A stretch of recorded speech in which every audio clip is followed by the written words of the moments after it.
Autocratic government சென்டர்ல இருக்கு மோடி அரசாங்கம். அதோட எப்படி உறவு நடத்துறது, எந்த விஷயங்கள் அவங்களோட ஒத்துழைப்பு கொடுப்பது, எதுல எதிர்க்க வேண்டும், you have to pick your battles என்று சொல்வார்கள். நம்ம கான்ஸ்டிடியூஷன்லயே முதல்ல சொல்லப்படுற ஒரு விஷயம் வந்து India is a union of states. அனைத்து மாநிலங்களும் சுயாட்சியை பெற்றவையாக இருக்க வேண்டும்.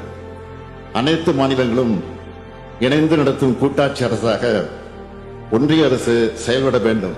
CM Stalin and I, along with other southern leaders, are asserting that fairness is not a regional demand, but a constitutional imperative.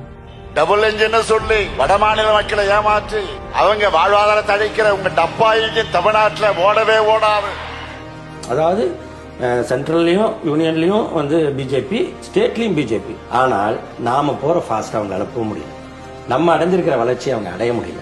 ஆளுநர்கள் மூலமாக மாநில அரசுகள் செயல்படாமல் தடுக்கும் நிலையில் இந்தி திணிப்பின் மூலமாக, நிதி நெருக்கடிகளின் மூலமாக, தொகுதி மறுவரை என்ற சதியால், ஜிஎஸ்டியால் தமிழ்நாடு அனுபவித்து வரும் நெருக்கடிகளில் இருந்து மீள ஒரே மருந்து மாநில சுயாட்சி தான்.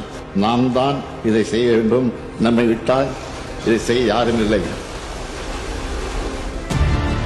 ஸ்டாலின் தொடரட்டும், தமிழ்நாடு வெல்லட்டும்.